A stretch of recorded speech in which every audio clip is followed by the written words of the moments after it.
everybody, and welcome into the Casual Sports Podcast. As always, I'm Malik Caberna. Join with me this Monday, Matt Morrison. And Matt, pretty good weekend. We had some great high school football games. In fact, our first game that we're going to talk about here in a second went 4 overtimes. Speaking of playing a lot longer than you should have, Matt, how about them Guardians? 15 innings, walking it off with Oscar Gonzalez. Who won that Lindor trade, Matt? Who won the Lindor trade? Oh, we did. There you go. First of all, one second. There's a cat on me. All right. So, first of all, let's talk about that match. Man, 101 wins this year. That's completely down the toilet. I'm sorry that my hood's up, but my hair's horrible. So we're rolling. Didn't have to go exposing yourself like that, Matt. But 101 win season, completely down the toilet. Padres came in, took that. I was so happy about that. That's how quickly things can change when you go into a slump. Just like that. Now, it kills you this time of year. Cleveland, they got hot. They got hot that whole last month and a half, and they've been riding it. The only team I'm afraid to play right now is the Astros. Yes, the Yankees are a dominant team, yes. And on paper, yeah, they're going to beat us. But we're here. We're going to play. We're hitting. We have the best pitching staff right now in we have the number one percentage in baseball for hitting percentage. I think it's 80% contact percentage. I think that's what it was. I was watching ESPN the other day. But that game, I'm sitting there. It was our own Mike Wolfgang's birthday, and I'm supposed to be at his tailgate 2 hours ago. At that point, I'm like, I can't miss this. I started at noon, so I was at work. I'm like, man, I'm gonna miss it. And I'm on my way home. I'm like, all right, 9th inning, I can catch the end. I get back to my girlfriend's house, and it's still on. I'm like, all right, I'm just sitting here till it's over. I'm in my work clothes, everything. I ain't doing anything. The 14th inning, I'm like, okay, I can't. I got to go get cleaned up. I come back, same score. I get so frustrated.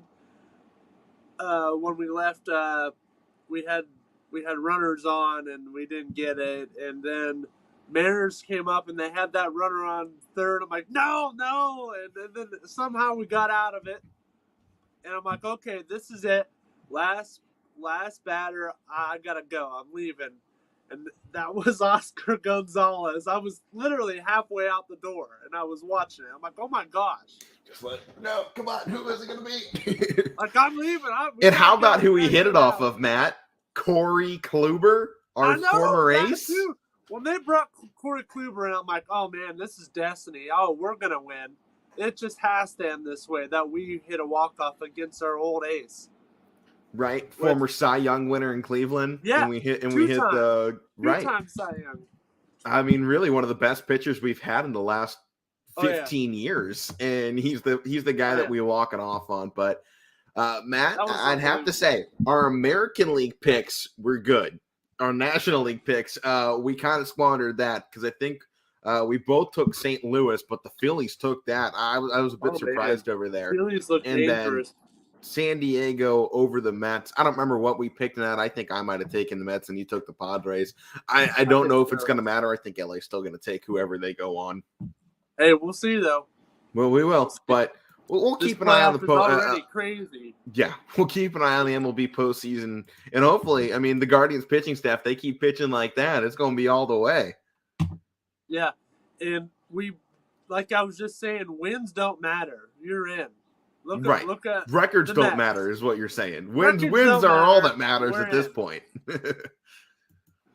But Matt, let's go ahead and bring it back. Let's go ahead and bring it back in here for high school football. This first game that we're going to talk about, Austin Town Fitch going up against Wadsworth, 42-35. They went 4 overtimes deep. before Fitch finally pulled this thing out. And So they I mean, won. what back-to-back games it's been for this Fitch crew after the loss to Massillon, Washington, right? I mean, a blowout against Strongsville. Now you really test your grit against a Division I school, going 4 overtimes, and you still have enough stamina to hang with a team that, you know, is a little bit bigger than you. They got a little bit more depth than you, just that much more, and you're able to win by just that much. Yeah, that's unbelievable. I mean, Wadsworth. I mean, they now dropped to 5-3, but look at their schedule. I mean, let's look. I mean, 5-3 in that Division I is pretty good. Yeah, man. So, their only losses are to one loss or undefeated team. So it's a really, really good Wadsworth team. They just they've had really, really hard games. Yeah, especially like they lost to Medina. What a close game that was. Medina's always a good team. So yeah, they got the number one passer in the state right now. Yeah, I'm sure they do. But I mean, good job by Fitch here. I mean, coming in. I mean, yeah, you dropped the hard game last week, but you know, a good bounce back against another tough team. So I like that. I like the bounce back. It was a much needed win for this team, and they actually they jumped a couple of spots on the Max Prep rankings. Not the official ones for the OHSAA; those don't come out till tomorrow, as Mike and I will be talking about that when they do jump out. But Fitch, they're currently looked at as the 4 team right now in Division II, and we'll obviously see where that impacts their rankings. They should be right up there at the very top of their region, but I mean, they're consistently in the conversation with the team that beat them in Massillon, Washington, who's 2. Hoban is 1, and Winton Woods is 3. And then you look at number 4 with Austintown Fitch, and I think it's a very disturbing spot. This win, I think, goes a long way to kind of re-solidify what we thought, because the back half of the season, after Massillon, Washington, and kind of after this game, I mean, it's Boardman and Warren G. Harding, 2 conference games, and while both those teams are strong and physical, they're not going to be a match for this Fitch team. This was a game I think they needed, that one final confidence booster before they headed into postseason. And I think they got it. Being able to go this deep and play that physical for that long against a Division I school, I think it kind of just goes along with what we've seen this season about what this team can really be. And, you know, some question marks left for sure after Massillon, Washington. And if they didn't have another big game after that, I think there would have been some question marks going into the postseason on, hey, is this team really legit? Or, you know, who did they really beat along the way? I mean, Ursuline is a Division IV school. That team out of Buffalo, maybe not that good. Canton Achilles having a down year. That Foothill out of Las Vegas isn't all that good. And I think if they had taken that loss and that was it, and they just had another, you know, like Youngstown East game instead of Wadsworth this week, I think they would have gone into the postseason lacking confidence and maybe being a little bit down, because they're still just keeping in the back of that mind, man, we played somebody on our level and we lost. Now they played somebody on their level for the second time, and they win in 4 overtime. So I think this was kind of that momentum booster that gets them back on the right track mentally, because we knew they were going to, you know, basically have an undefeated season, barring what happened in that Massillon Washington game, and they lose it. But now they come in here in Wadsworth on the road, mind you, and a pretty nice stadium over there in Wadsworth. So I think this was a very important game for Fitch to take home, and I think they did it in the right way. I think if it was a blowout, maybe you would have looked at it like, you know, I don't like it as much. But winning a close game 4 overtimes, now you've shown, hey, if you're in a close game, something we hadn't seen them in this season. We hadn't seen them in a true close game. I mean, Ursuline made that comeback. They ran out of time to make it all the way. Yeah. This was the first time we've seen them back, forth, shot for shot with somebody, and they came out on top. That shows you that they can stick with these type of games. They don't just come and blow people out. They can beat tough opponents close. And that's what you're going to have in the postseason. When you're going into the deep rounds of the postseason, you're not blowing teams out. And we didn't know if they could win a shot-for-shot type game until I really think this week. This was the first time you saw them. Hey, you have a team that is just as good as you, and they are going to go shot for shot with you. Can you keep up? And they did, and I really liked seeing that. Yeah, I did too. And you know, when you're in late games like that, that's when the coaching decisions really come to be difficult. And I mean, hats off to the team. I mean, great team, but I mean, hats off to the guys with the headsets and clipboards too, man. Unbelievable. Yeah, I mean, at that point, you really have to call the right plays because your boys are gassed. Yeah. And I mean, Matt, prime example of it. Your Penn State team going with Illinois, 7 overtimes a couple seasons ago. Last year. Last year. Yeah, and I mean, it just takes the right play call every single time because you run on so few opportunities and you have so much less gas in the tank than you did at the end of the fourth quarter. And real shout out to those coaches and those players. I mean, that goes back to the offseason, the conditioning, the hours of work you put in. It all culminates in a game like that.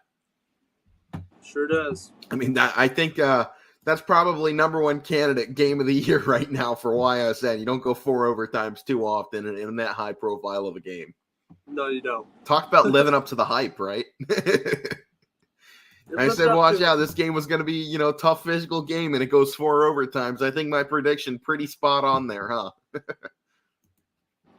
Well, Matt, our next game, a bit of a shocker, an upset. Campbell Memorial at home for one of the final times this season, and John Napick pull off the upset against Champion, who has now fallen in back-to-back weeks, and maybe kind of one of the most shocking turnarounds we've seen in this back half of the season outside of Springfield, because they were starting the year, 3-2, and I know they weren't great wins, but they were close against Rootstown. They beat Southeast Ravenna, and then after the beating they took from Garfield, they have completely lost all confidence, and now you lose to Liberty and Campbell back-to-back weeks after the Garfield shellacking. Now they have to find a way to bounce back and go home this week against Crestview, but man, I don't know what happened here. I don't know if they're dealing with some injuries or whatnot these last 2 weeks, but they have been held in close games, and I think if it's not injuries that's causing this, I think it just has to be a lack of confidence coming off of the Garfield loss and the Liberty loss. I expect them to bounce back this week against Crestview, considering it's at home, but their last 2 games at home, losses. So I hope they can get this back together and, give Brookfield a run in week 10 on the road. But that game more and more is looking like it's going to be an easy win for Brookfield if Champion continues to just kind of go through this big slump. Yeah. Champion, we called that that game after we called the LeBray game, it seems they've all fallen apart after that. The Garfield came and rained the tables on. They lost a heartbreaker by 1 to Liberty. Now you lose the Camel. I don't know. And then you got Crestview too, who's had a down season as well. So, I don't know what to say here. Well, we can flip this around and go, great job, Campbell, because they come in improbable underdog. They get the home game. And, Matt, what do we always see, especially in college football? Underdogs, they love to win when you least expect it. Nobody was looking at this game and really giving Campbell that fighting chance in this game. They went out. Campbell, they've had a bad year. They've lost 4 games, and they were blown out in those last 4 games. And they'd only won the 1 game against East Palestine, and that's their 1 win of the season until this point. And you just kept looking at them and go, nah, they don't have a fighter's chance going into this. Nobody was really looking at him. In fact, I'm looking at the picks here. Oh my gosh, we had 1 person take Campbell, and it was Steve Leslie. He got it right. Wow, what a pick there! I didn't think anybody did. I was looking through and went, no, all Champions, but. Leslie takes Campbell, and he gets that right, and I'm just amazed by that somebody, thought that this was possible. It turned out to be true, so good on them for the pick, but I'm very impressed with Andrew King's Campbell squad. For this Campbell team, the next 2 weeks, they could easily get, these are winnable games. I don't know about easily. Not easily, but they're winnable games. Newton Falls on the Bray, they could, 4-6. For this team, I'd be like, all right, that's not bad. So, Newton Falls, Champion beat Newton Falls. So, right. We'll see. But, it kind of goes back, though. It's like the Liberty comparison, right? Because Campbell gets shut down 42-21 over Campbell, and then Champion the next week goes in and they're in a one-score game against Liberty. So now you see the two collide and go, all right, based on what we've seen, Champion is about, on par with Liberty. So it should be a 35-21 game. Instead, their offense completely falls apart. Joey Feld goes 0 for 8 with an interception. Their backup quarterback gets, I think, 1 pass or 2 pass completions in there. They can't get the ball moving whatsoever. And if you don't have an offense against Campbell, I think that's the 2 times now we've seen them win a game is their defense plays well and the opponent can't find their offense, because both times they won it, it's been 21-14. Campbell's recipe in these last 2 games, hold your opponent to 14 points. You've won both times. They've scored 14. Anytime a team has scored under 20 points against Campbell, they've won. Actually, I'll put this. Anytime a team has scored under 42 points, Campbell's won. So there's your recipe for success. Don't let the other team get going on the offense. If Campbell can play defense, it seems they're going to find ways to win games. And that's what's happened now. Second time. Going on the road to Newton Falls, I think, is going to be hard. But as I saw with Brookfield, if you can take that crowd out of the game early on, you're going to have a really good shot to take a win there, because once that crowd is out, it's just 2 teams on a field. And in that, it's just a fight, right? Two teams, 2 boxers going at it. And I'd like Campbell's shot kind of right now going into that game, feeding off some momentum. Last time, they fed off some momentum off the East Palestine game against Crestview. They got shut out 63-0. I'm interested to see what the message is this time. Hey, you did it again. What do you got? Yeah. Our next game here, Matt, Salem and Carrollton gave us a show. Salem takes the loss 34-39, the 3rd time they've dropped it this season. But now you look at their losses. Canton Central Catholic, a 500 team, but a really good 500 team with probably one of the best strength of schedules in their division. Alliance, who's a 1-loss team. Carrollton, now a 2-loss team. They're in a really great spot. Salem to kind of finish this season off, but I don't like them on the road against West Branch now in week 10. I think that's going to be a very hard uphill battle for them in that week against Drew DeShields on the road. This was their last home game. And I think any coach will tell you want to win your last home game, and especially it probably looks like they're not going to get one now in the postseason, finishing with a 6-4 likely record. Win against Marlington, lost to West Branch. Now, if they want home field again, they're going to have to beat West Branch in week 10. That kind of, to me, seems like the last scenario to get one more home game to kind of get that redemption win at home. But now they've lost 2 out of their last 3 at home. I don't know if you want to go at home here. But, Matt, they've also kept up this pattern the last 6 weeks. Win against Liverpool, lost to Canton Central Catholic, win against Padua Franciscan, lost to Alliance, win against Minerva, lost to Carrollton. They're going to win against Marlington, lose to West Branch. And you're just going to finish this entire season win-loss, win-loss, win-loss. However, that does bode well. It should mean you win the first round in the playoff, though, right? If you lose your last game and you're on this pattern, should win round 1 of the postseason. Should. Based on the pattern that they've put out there. And it's been close losses every time, too. So it's a really good team, but now we're seeing they can't pull out the wins against teams that they kind of really need to. And when they've been in that close final contest, they haven't been able to pull it out since that Franciscan walk-off field goal a couple weeks ago. So actually almost a month ago at this point. Last 3 weeks, 2 losses and a win. I think I need to see a big game out of them in Marlington to really kind of give them any consideration to take down West Branch in week 10. Yeah, I mean, Salem, they're a scrappy type of team. Carrollton, I mean, it should be a pretty decent game. Marlington, yeah, they're down. But the West Branch game, Drew DeShields, it's going to be hard to go up there. And, excuse me, it's going to be hard to go in there and to be like, all right. I mean, I like their wins against Minerva. They didn't come in against Alliance very well. So we're just going to have to see. That whole area is where they're going to be at. Marlington, West Branch, they're all within each other. Carrollton's up in there too, I believe. So, I mean, different places, but close to each other. So it's like the same game every week, pretty much, because of the area. So All very similar built teams. Yeah. So we're just gonna have to wait and see though. Salem, they're scrappy. But they're not all there yet. Like they're good, but I don't think they figured things out yet. Yeah, still a shot though. They can finish 3-2 in conference play, but they can also finish 1-4 if they have a letdown off of this loss here this week to Carrollton. West Branch, they just beat Alliance. They have Carrollton this week, and then that sets them up for Salem in week 10. I think the one hope Salem can have to go into that, West Branch is likely going to be exhausted from a final gauntlet here.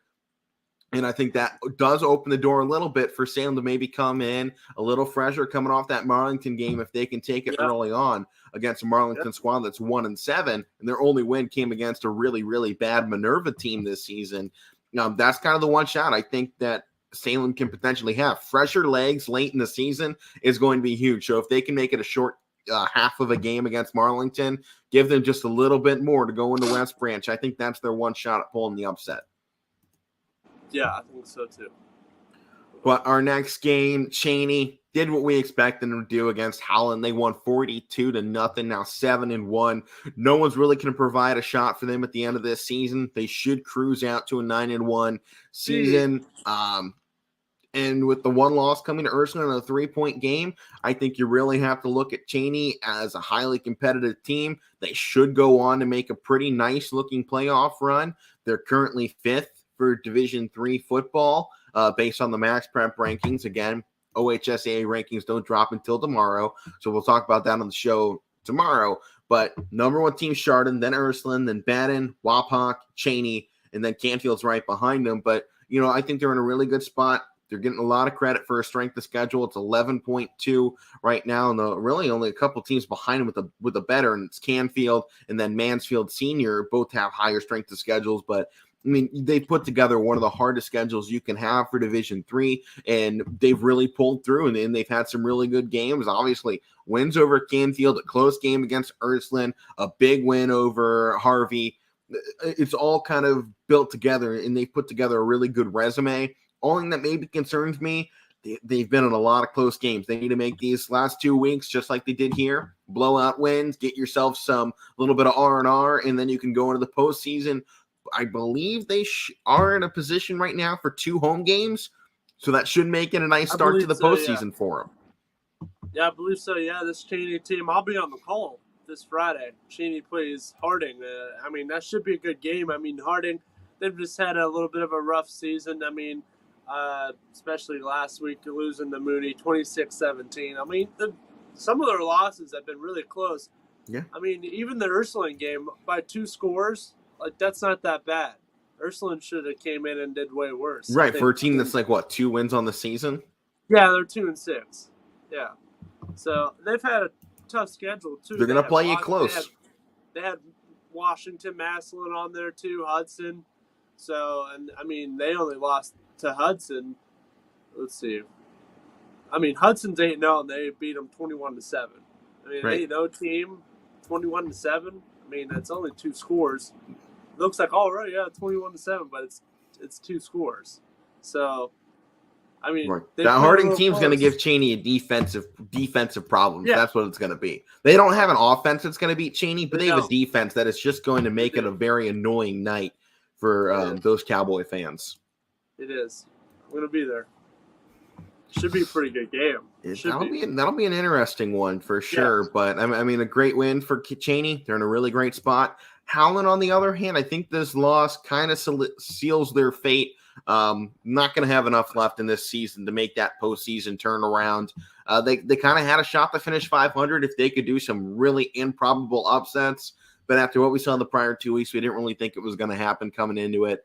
And now they finished Canfield and University School in the schedule. It's just kind of an unfortunate run for them because you looked at a conference that ended up being fairly strong this season in the All-American, kind of how it is every year. But, this conference once again looks strong. And Howland kind of just they struggled offensively this year. They didn't really have bad defense outside of the Boardman game and this Cheney game. They were in a couple of really good games in West Branch. They let it get away. But, you look at some of the games this season, 21-7 to Niles, 14-7 to Ravenna, 20-8 to Hubbard. And then the last 2 weeks they win 19-0, 3-0. They had really good defense. I mean, 2 shutouts is hard to get. I don't care who you play. Getting shutouts is a really hard thing to do. And they win with a field goal the week prior against East at 3-0.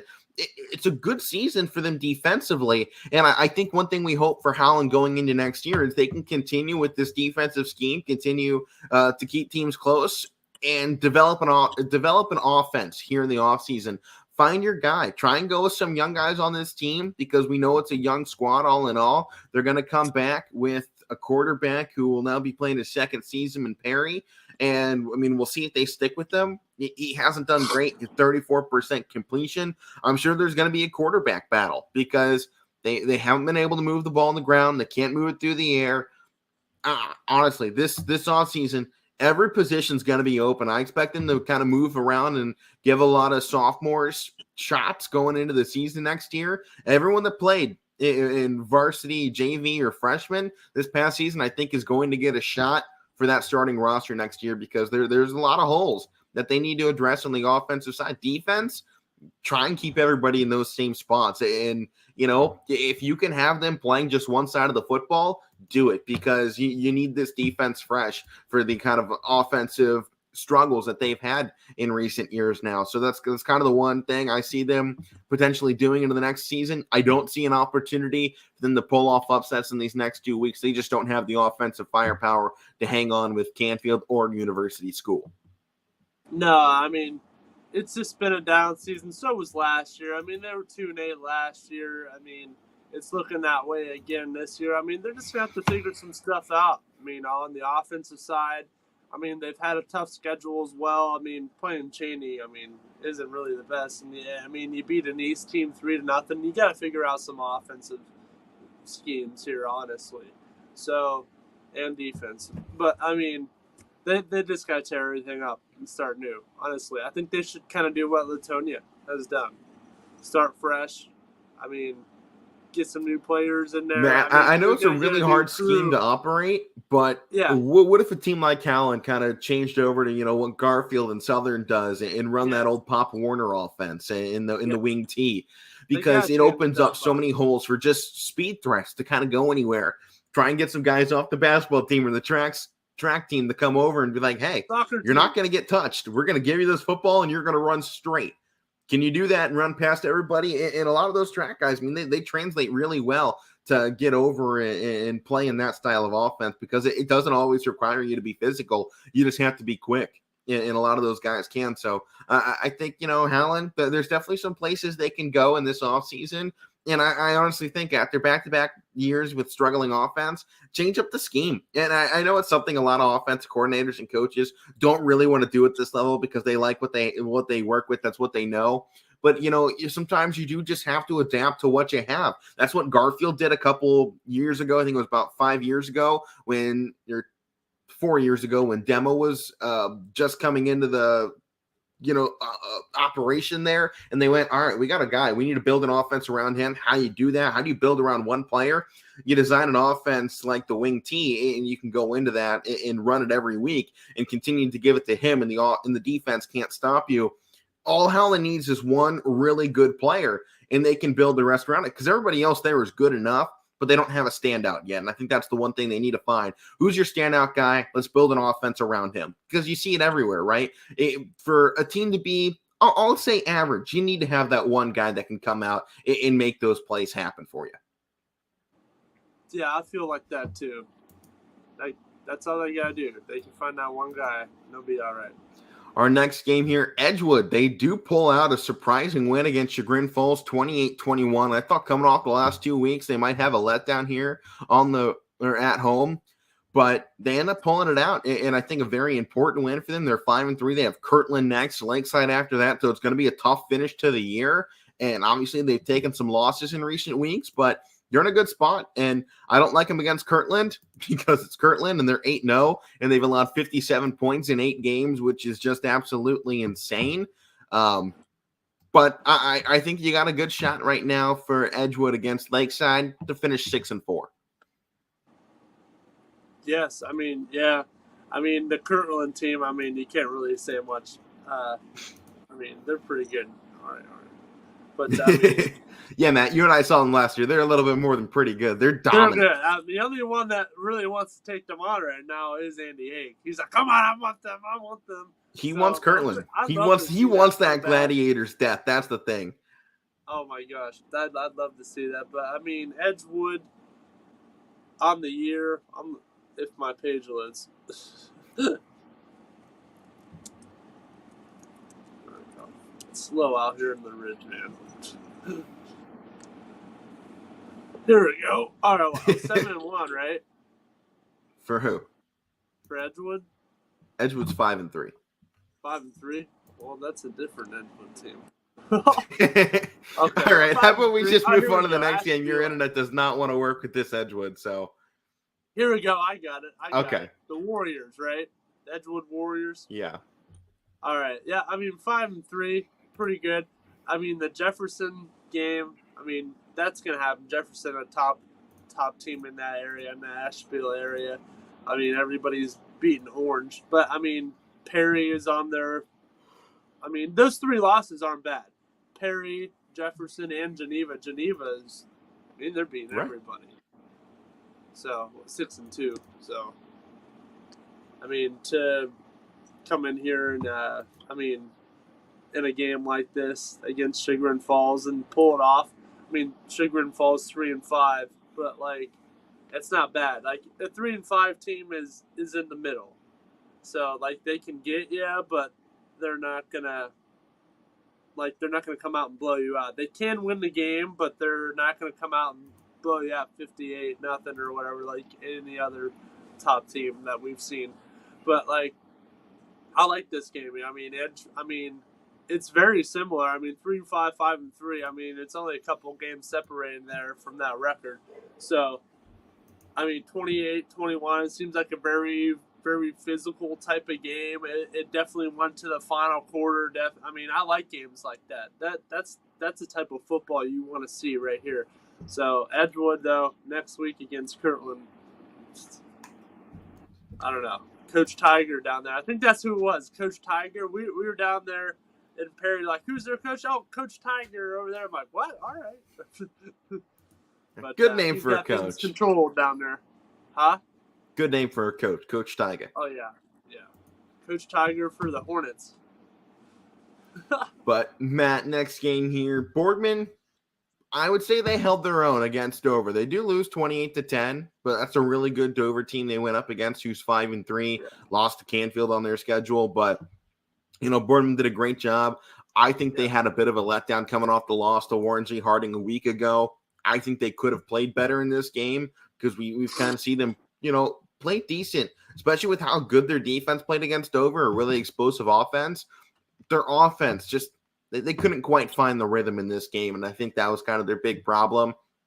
And unfortunately for them, it might have been their last shot at a win here against Dover and Warren G. Harding the last 2 weeks because they have Fitch and Canfield coming up.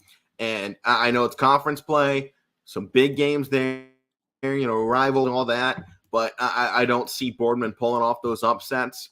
And unfortunately, it looks like they're going to finish 4-6. And with these final 3 losses, I don't think they're going to end up making it to the postseason. We'll see. 4 wins might get you there, but, you know, playing in the division that they do, playing up here in Division 2, you don't really get that benefit of the doubt all the time. I mean, if they were playing back D7, you know, Region 25, where over half the teams have losing records in the postseason, yeah, they would be in. But, I mean, they're in a competitive region, and unfortunately for that, you know, you're probably not going to find a spot in the postseason. And if you do, it's going to be a 16 spot, and you're likely not going to fare well in week 1 of the postseason. No. You never know.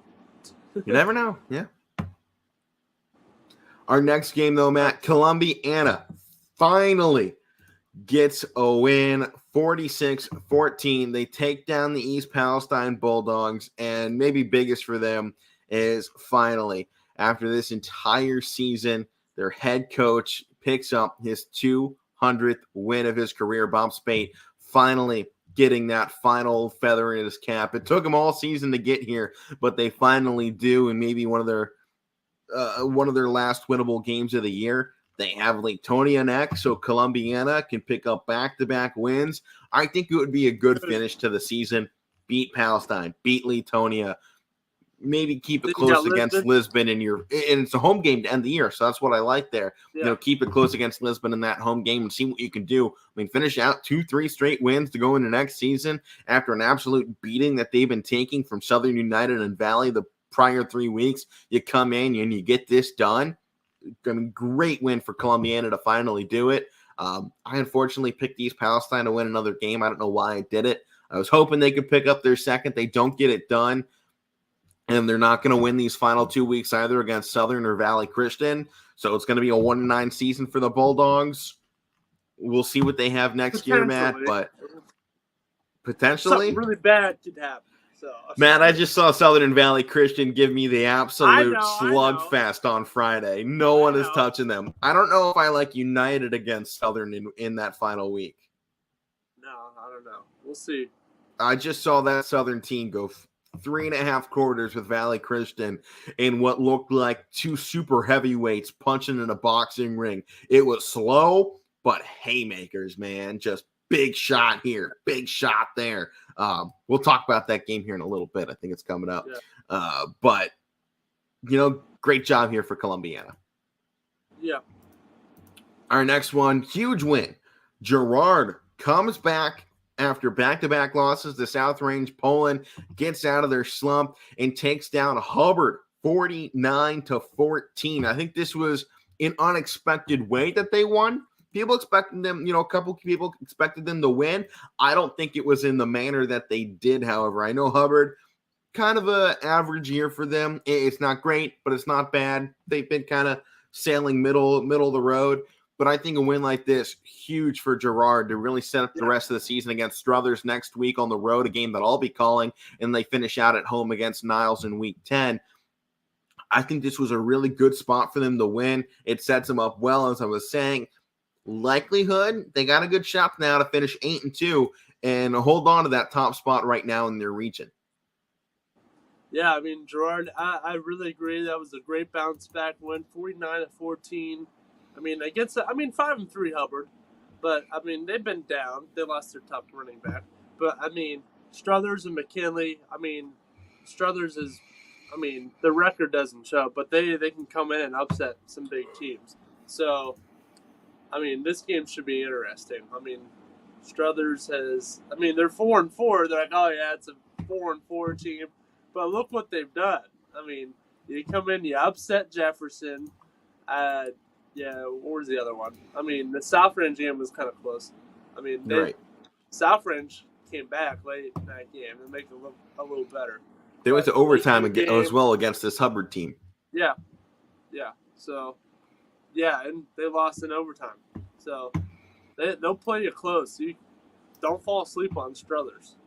Struthers Girard is going to be something, especially at home next week. But, got to give some love here to Hubbard. They do lose here. But you look at him, Niles next week. Niles is another one of those sneaky teams here in the NE8. Have a shot maybe to pull that upset. But with Hubbard being at home, knowing that they need that win to avoid a 500 season because they have South Range at home in week 10 in a game I don't love them in because South Range is slaughtering people right now. I mean, they are taking everybody to the woodshed and just it's dominant. Right now, they're a force of nature. And I don't like Hubbard in that game, week 10, especially not after what Girard just did. And you look at Niles. Niles is that one shot. All right, let's get to 6-4. Let's finish this out. Likelihood got to find a postseason spot with a win next week. But, it's still in a position. Got to be careful. Can't take an upset because you might lose a spot if you do to Niles next week. Yeah. Our next game, Beaver. They go in here at home. One of their final 3 home games are going to play at home these next 2 weeks. But they win 56-13. They're a really good team, Matt. They haven't lost since beginning of the year to Indian Valley and Salem. And, I'd say if you went back and played that now, I think they would cruise over Indian Valley. I think they really would take down Indian Valley a second time through. And I think I'd give them the shot against Salem again. I mean, it was a 2-score game first time around. I think those two could go toe-to-toe again. I don't know who'd come out, but I think it would be 42-35. I think it would be right in there, just a slugfest between those two. I think that'd be a really great game to see because I think Beaver Local has turned it up a notch.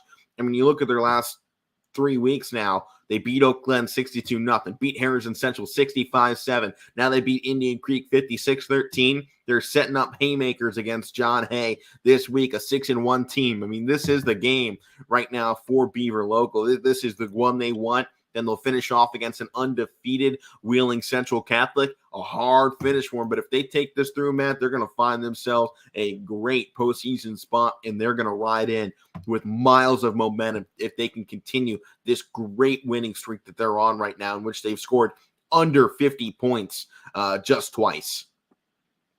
Yeah, I mean, they came off they definitely turned things around. But, I mean, the strength of schedule has to come in here a little bit. I mean, Harrison Central, they're 4-4, not horrible, but I mean the other teams. I mean they just played a 1-7 team. Right after Salem, Linden McKinley is 3-4. Like there's a couple games and they're like, all right, yeah, these teams are a little bit down. They're gonna come in and cruise. I like where it put them. I like it gave them the confidence, but I mean. This is going to be here's the real test, right? This week, John Hay. Yeah, that's like, all right. A team that's like, all right, yeah, they're 6-1. They're not like the teams we've been playing. We got to step it up. So we're going to see Beaver Local, how they really are this week. Are they a team that just beats bad teams, or can they beat everybody? So yeah, I would say some of the Harrison Central is a good team that's been on a losing streak. Lyndon McKinley, a middle of the road team. Kaiser's a middle of the road team, but like you said, Oak Glen, East Liverpool, Indian Creek, down seasons for them for sure. Yeah. Liverpool, such high hopes after that early win of the season. I know. But our next game, the Spaghetti Bowl, Lisbon pulls it out 41-6. So Leetonia's coaches are going to have to feed everybody spaghetti this week here at their annual spaghetti dinner after this. So good win for Lisbon. The hard season continues to roll, though, for Leetonia. And here's the one thing with Lisbon this season in the EOAC. They're probably the best team outside of that top three because that top three is phenomenal, right? Valley Christian, Southern United. I agree, yeah. They're just miles ahead from everybody else, physicality-wise. I mean, speed-wise. Everything is amazing with those three teams. But you look at the rest of the conference and you go, all right, there's some decent teams here. I mean, Wellsville and Lisbon, kind of that conversation. All right, who's the best team outside of that top three? And we saw Lisbon take that, and I think they're right where you kind of expect them to be. I don't know how they're going to fare in the postseason because, again, I mean, we saw them get beat up by two really good teams already. They lost to Toronto. They're going to take on United this week, and obviously you don't favor them going at all into United on the road, especially not it being on the road. This is a really good win for them to have. You win your rivalry game. You're now on 3 straight wins, and it does give you a little bit of momentum potentially to go into United, but then you have Columbiana on week 10. They're going to have some momentum. They're going to be in a good spot. They're going to make the postseason.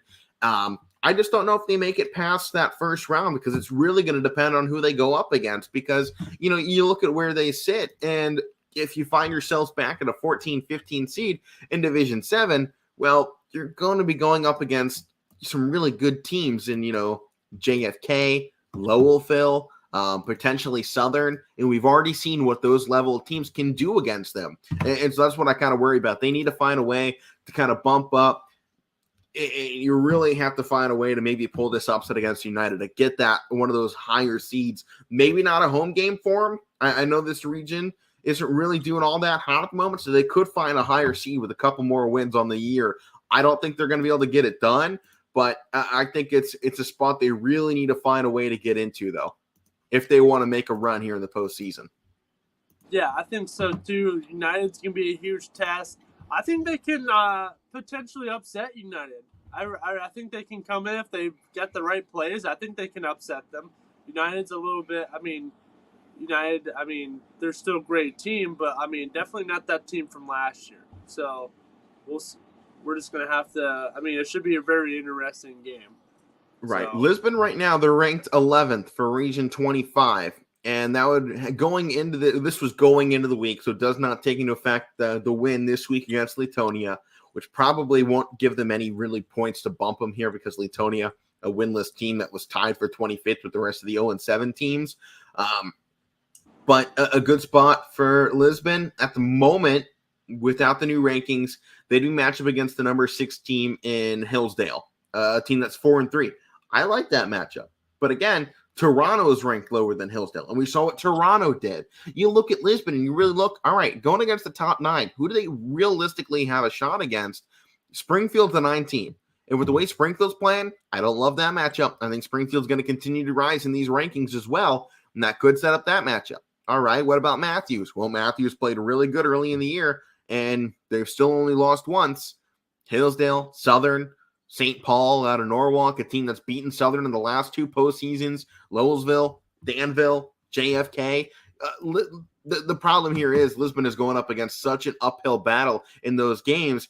They have to find a way. If they want to win round 1, need to find a way to get up there into that top 8 and get a home game there for the postseason, because I think that's their kind of one shot at a postseason win here, is somehow pulling this upset against United and winning out. Yeah, definitely. Next game, Louisville, they go in on the road against a tough Glen Oak squad. They drop it 48-13.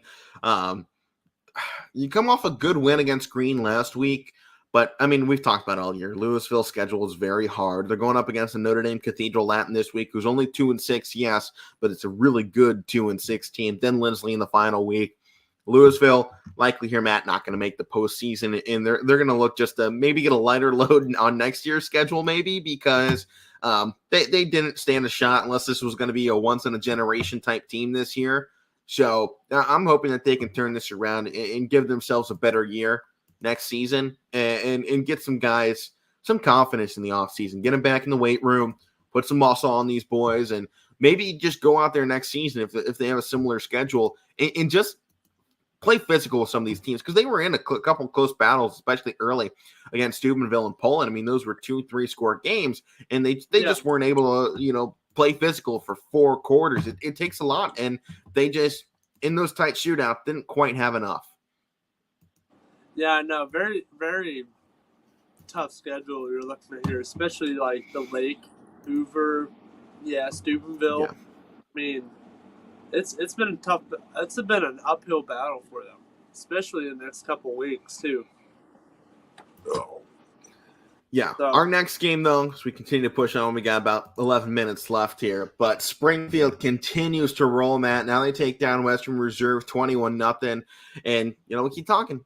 They're on one heck of a road, one heck of a hill climb that they're going on. They got Jackson Milton. If they get Jackson Milton this week and they can beat them, I like their shots to go with 6 straight wins to finish the year and make some noise in this Division 7 that we were just talking about. They can find a home spot. I like them, I think, against everybody 9-16. I don't know how I like them against most of the teams ahead of them. I'm interested to see how they would fare in that second round of the postseason if they can get a home spot for the first round. Yeah, definitely a great rebuild type of season. 4-4, like, especially after all the guys that they lost. I mean, not only Bo Brungar, they lost a lot of people. So to go 4-4, bounce back, they took a little bit to figure things out, but they had. So yeah, I see them finishing 6-4, maybe a playoff win here and there. And that'd be great. I mean, this team is not gonna go all the way to the state championship like they've done in recent years, but that's okay, Right, I think postseason kind of the goal for a team like this year, coming off of so much that goes to graduation. So a good season for them. On the side of Western Reserve, though, Matt, it's been a hard year for them. They do have Sebring this week. We'll see how that fares. It's on the road. This was their final home game of the year, so seniors get to play that one final time at home. But now they go on the road. I think they can beat Sebring. They're not going to beat Lowellville in Week 10, unfortunately. So kind of end of the road here for Western Reserve in what's been definitely a disappointing season for them.